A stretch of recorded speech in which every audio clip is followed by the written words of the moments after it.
Hi, this video is about advanced applications of Twinkle, Twinkle, Little Star in Suzuki Volume 1, Violin School Volume 1. And if you're new to this channel, my name is Dr. Go.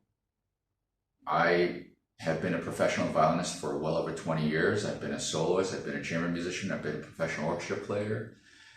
I'm published author, and I am a composer, also a conductor. So this channel was built mostly for my students to reference before or after classes with me in order to help solidify some things that we had covered in lesson that maybe they needed a little bit more instruction on, or some reminders of what we covered. So this video again is more advanced applications of Twinkle, Twinkle, Little Star. So let's get going.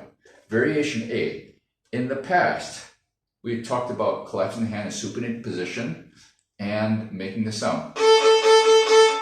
But if you listen to that, it's rather rough. Now, if you've seen one of my more recent videos on holding the bow, that is exactly the advanced application of variation A. So we hold the bow, and you now make a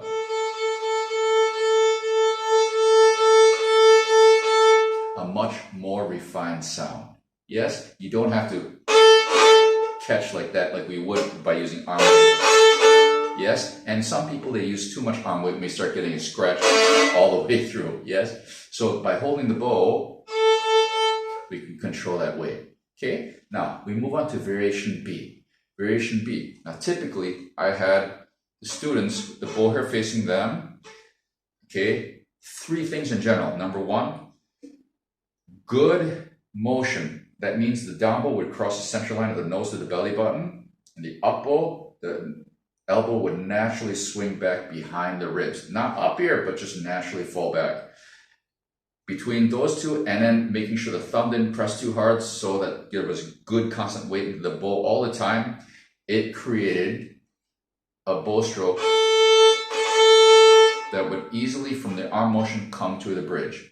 Now the advanced application is coming from criteria number 7. I have a video on that, but I also did not show this technique on there. This is more advanced. So what we're going to do is, from the holding the bow video, when we talked about holding the bow, just, using 2 fingers to hold the bow and having that constant presence, the feeling of the bow present on those 2 fingers all the time. As we move to the tip and we start engaging to the tip, something that a lot of my students have discovered from lessons with me is the ring finger will put about 60 to 70% pressure into the bow. The index only about 30 to 40%, depending. Each person is a little bit different, but it's generally about 60-40 or 70-30. Okay? It seems weird, but try it. The thumb does have to balance a little bit, but it's not pushing. Okay? Now, use that to really catch the string. I don't know if the camera's picking this up, but I'm wobbling the string back and forth. Okay? And from this, we can just release. Yeah? So, variation B. We're just going to catch the string, release, and make a good arm motion. Now, to make this, all I'm doing is I'm catching a string and I'm pulling through it. A lot of students will make the mistake of yanking. You don't want to yank. You don't need to. Catch the string, pull to get that click, and release. And make a good arm motion. You want this go sound. You don't want a solid sound. Catch. Come to the bridge.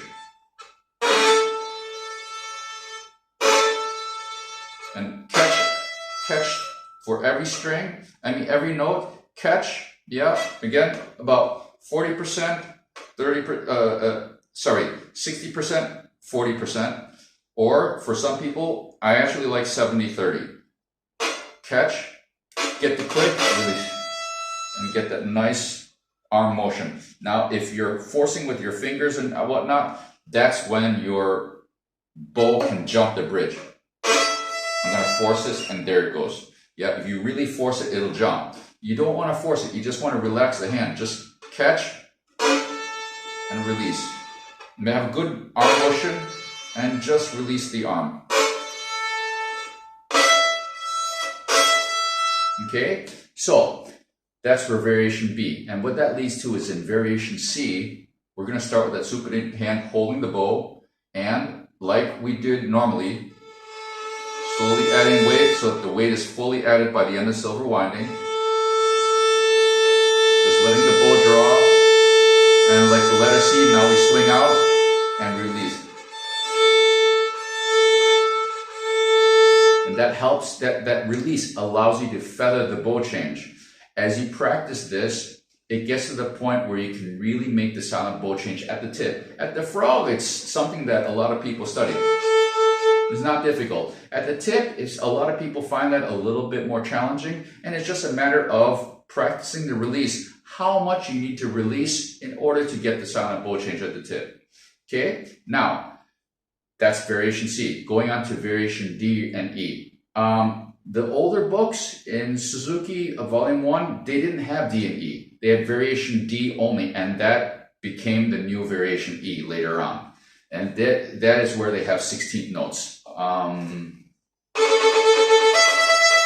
Okay, and as you could see from my previous videos, we would practice this in several ways. One was in variation D, the new variation D with the triplets, we would do what I call velvet fingers.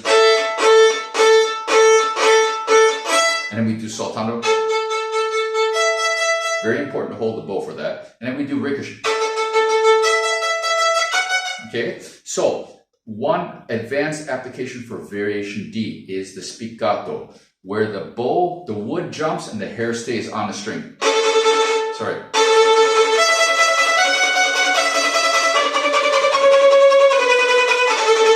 And it starts, it starts from, we get faster. You want to start with just collapse. Collapse. It's like the velvet fingers. And you get faster and faster and faster until it jumps by itself. And you can see here, the wood is jumping, but the hair is staying on the string. Okay? And in order for that to happen, everything has to be just loose. That's why we start with the velvet fingers, a nice, loose, application of the joints, especially the spring knuckles back here. And then you get the spiccato. So these were the advanced applications so far from variation A through E, and A through E, yes. And for the theme, what that means is now we can ask the student for the sound of bow change. So normally the bow change here, we'll hear click like that, but by releasing, the click is gone.